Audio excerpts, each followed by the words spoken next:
Mengapa orang Indonesia menyanyikan lagu ini? Desember 2024, di sebuah seminar di Institut Seni Indonesia ISI Yogyakarta, seorang etnomusikolog berkebangsaan Israel Amerika tiba-tiba pucat pasi saat mendengarkan laporan mahasiswanya apa yang membuat profesor yang telah meneliti musik dunia selama lebih dari 30 tahun ini begitu terkejut mendengar lagu yang sering dinyanyikan oleh anak-anak sekolah dasar di Indonesia.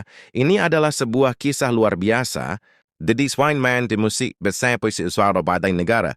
Tokoh utama kita adalah Profesor David Cohen, seorang warga negara Israel Amerika, yang saat ini menjadi profesor tamu di Institut Seni Indonesia mengajar mata kuliah etnomusikologi. Ia telah melakukan penelitian di lapangan terhadap musik di lebih dari 50 negara dan merupakan otoritas tingkat dunia sampai bisa mana musik bermigrasi dan berubah melintasi batas negara. Saya menghabiskan 30 tahun mempelajari bagaimana musik menembus penghalang budaya untuk menyebar, tetapi apa yang terjadi hari itu benar-benar menjungkir balikan semua asumsi saya. Kenang Profesor David. 15 Desember 2024 adalah hari presentasi hasil penelitian akhir. Para mahasiswa bergantian melaporkan hasil riset Morkin yang berlangsung selama 1 tahun. Tema penelitian saya adalah evolusi lagu-lagu asing yang diperkenalkan ke sekolah dasar di Indonesia setelah masa kemerdekaan.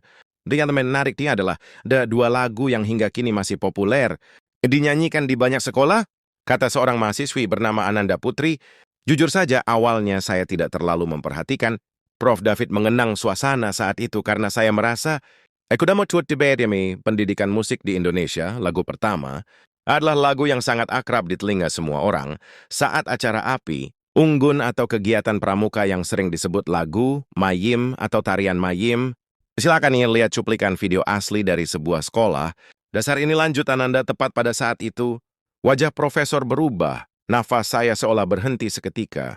Melodi dan gerakan tari yang dilakukan anak-anak itu benar-benar lagu sakral yang saya dengar sejak kecil di kampung halaman saya.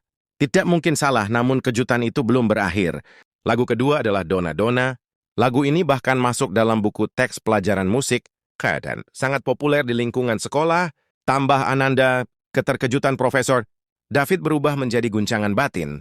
Dona Dona juga. Ini jelas bukan kebetulan. Mengapa anak-anak Indonesia bisa begitu alami menyanyikan lagu-lagu bangsa Yahudi kami? Ananda melanjutkan laporannya. Yang menarik adalah kedua lagu ini diperkenalkan ke dalam sistem pendidikan Indonesia pada periode yang hampir bersamaan dan telah dinyanyikan selama lebih dari 70 tahun. Namun mengenai mengapa kedua lagu ini dipilih dan mengapa bisa begitu meresap di hati masyarakat, hingga kini belum ada penelitian mendalam. Profesor tidak bisa lagi duduk tenang. Ia berdiri dan memotong. Tunggu sebentar. Ananda, mengenai asal-usul kedua lagu ini, sejauh mana kamu telah menelitinya? Mahasiswi itu tampak bingung asal-usulnya. Data menyebutkan bahwa Mayim adalah lagu tarian rakyat Israel, sedangkan Dona Dona adalah lagu rakyat Yahudi. Dengan nada suara yang emosional, Profesor berkata, Ananda, kamu tanpa sengaja telah menemukan sesuatu yang sangat penting. Kedua lagu ini bukan sekedar lagu rakyat asing biasa. Mereka memiliki makna yang sangat istimewa bagi kami. Bangsa Yahudi, seluruh aula, seminar mulai gaduh. Profesor melanjutkan dengan ekspresi teguh, mulai sekarang saya akan memecahkan misteri ini. Mengapa lagu-lagu ini menyeberangi samudra luas untuk sampai ke Indonesia, dan mengapa mereka bisa dicintai oleh anak-anak Indonesia selama lebih dari 70 tahun. Saya berjanji akan mengungkap kebenarannya keesokan harinya di kantornya yang dipenuhi tumpukan dokumen dan dinding yang dihiasi skor musik serta foto-foto dari seluruh dunia. Profesor David berpikir keras sendirian. Saya sudah meneliti selama 30 tahun. Mengapa saya tidak pernah menyadari hal ini? Mari kita mulai dari fakta sejarah paling dasar. Profesor menatap 2 lembar skor musik di tangan kirinya. Satu adalah Mayim Mayim, dan yang lainnya adalah Dona Dona. Komposer Mayim Mayim adalah Emmanuel Amiran. Diciptakan pada 1942, ia membuka komputernya dan mulai mencari data secara detail. Sangat menarik. Lagu ini lahir 6 tahun sebelum negara Israel berdiri. Ini adalah lagu yang mengekspresikan kegembiraan bangsa Yahudi di seluruh dunia dalam gerakan Zionisme. Saat menemukan sumber air di tanah yang gersang, wajah profesor penuh dengan ketakjuban. Mayim dalam bahasa Ibrani berarti air. Liriknya dikutip langsung dari kitab suci. Perjanjian Lama, Kitab Yesaya, maka kamu akan menimba air dengan kegirangan dari mata. Air keselamatan ini bukan sekadar lagu rakyat. Ini adalah kidung suci dengan makna religius. Profesor menemukan lebih banyak data. Tariannya dirancang oleh Elsa Dublon pada 1937. Mensimulasikan pemandangan penduduk desa yang berkumpul. Setelah menemukan sumur air, ini adalah jenis tari, hora yang dilakukan di sekitar sumber air. Layar komputer menampilkan video, tari hora tradisional Israel, ini berarti anak-anak, Indonesia yang menari di sekitar api unggun sebenarnya sedang melakukan ritual keagamaan yang mengekspresikan kegembiraan di tanah baru dan rasa syukur kepada Tuhan. Profesor menarik nafas dalam-dalam di Indonesia, meskipun orang menyanyi dengan bahasa Ibrani aslinya. Mungkin sangat sedikit yang memahami makna religiusnya, karena lagu ini selalu diperkenalkan sebagai kegiatan kelompok yang menyenangkan. Kemudian Profesor mulai menyelidiki dona-dona. Lagu aslinya diciptakan pada 1938, sebuah lagu berbahasa Yiddish berjudul Dana-Dana, komposernya adalah Shalom Secunda, dan penulis liriknya adalah Aaron Zeitlin. Ekspresi Profesor berubah menjadi berat. 1938 adalah masa ketika penganiayaan terhadap bangsa Yahudi semakin hebat. Lagu ini di permukaan tampak seperti tentang seekor anak sapi yang akan dibawa ke tempat penyembelihan. Tetapi di baliknya mengandung kiasan yang mendalam. Profesor terus membaca dokumen perbandingan antara anak sapi yang dibawa ke penyembelihan dengan burung, walet yang terbang bebas melambangkan tragedi, sebuah bangsa yang tidak punya pilihan selain tunduk pada nasib. Bahasa Yiddish adalah bahasa yang digunakan oleh orang Yahudi Eropa. Layar menampilkan foto-foto Eropa 1930-an.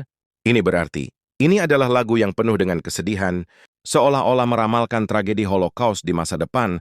Profesor mulai memikirkan bagaimana kedua lagu ini diterima di Indonesia, namun yang aneh adalah di Indonesia lagu ini diterima dengan makna yang sepenuhnya berbeda. Profesor menemukan data dari program televisi Edukasi 90 Kropan bahwa dona-dona diperkenalkan di Indonesia sebagai lagu tentang anak sapi yang malang, terkadang digunakan sebagai bahan ajar pendidikan karakter tentang kasih sayang terhadap makhluk hidup, namun sama sekali tidak menyebutkan latar belakang tragedi bangsanya. Profesor merenung lebih dalam, Mayim juga demikian.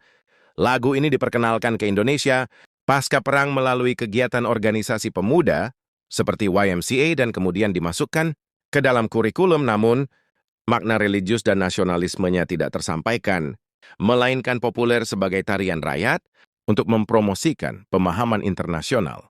Tiba-tiba wajah profesor berubah. Tunggu, mungkin ini bukan kebetulan. Mengapa lagu-lagu asing lain yang diperkenalkan pada periode yang sama, sebagian besar telah dilupakan, tetapi hanya dua lagu ini yang tetap dinyanyikan selama 70 tahun.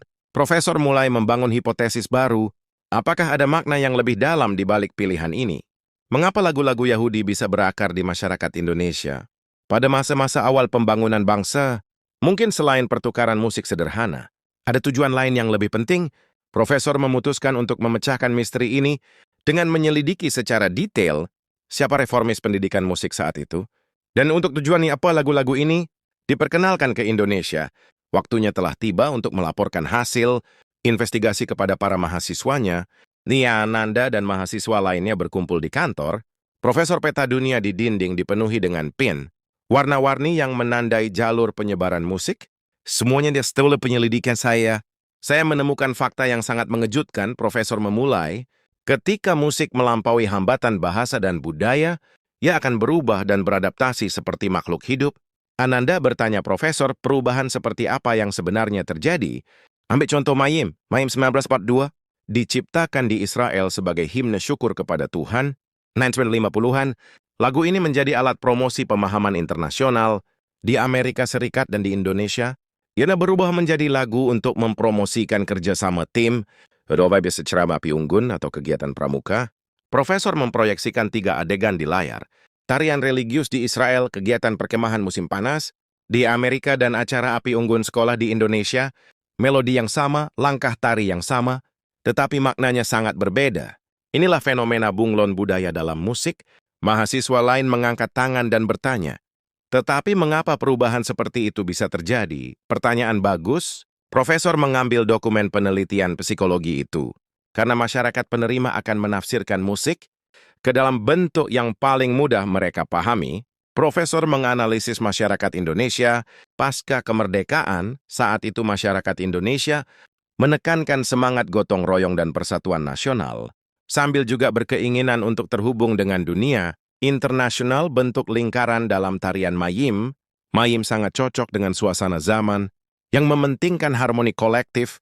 Ananda mengangguk setuju. Benar, saat saya mencari data, lagu ini memang diperkenalkan sebagai simbol persahabatan dan kerjasama. Tepat sekali, begitu juga dengan Dona Dona, 1961. Indonesia sedang dalam tahap awal pembangunan ekonomi. Suasana sosial menekankan kerja keras dan harapan, tetapi di saat yang sama, karena posisi strategis dalam politik antarabangsa, ada pemahaman mendalam tentang perdamaian. Sebuah lagu tentang anak sapi yang malang akhirnya diterima sebagai alat untuk mengekspresikan simpati terhadap yang lemah dan kerinduan akan perdamaian. Profesor menunjukkan poin kuncinya. Artinya masyarakat Indonesia secara tidak sadar telah menyaring konten religius dan etnis dari lagu-lagu ini dan hanya mengambil bagian yang sesuai dengan suasana sosial dan nilai Birma Sandy. Profesor menunjukkan data yang lebih menarik kepada para mahasiswa, tetapi penemuan saya yang benar-benar mengejutkan adalah ini. Meskipun maknanya berubah, dampak lagu-lagu ini terhadap masyarakat Indonesia sangat besar. Seorang mahasiswa menunjukkan ekspresi penasaran. Dampak seperti apa? Profesor-profesor memamerkan data mengenai kegiatan pertukaran internasional Indonesia sejak 1970, dari 1970-an, bantuan kemanusiaan internasional, dan kegiatan organisasi non-pemerintah Indonesia meningkat pesat. Yang lebih menarik adalah setelah 1980, setelah tahun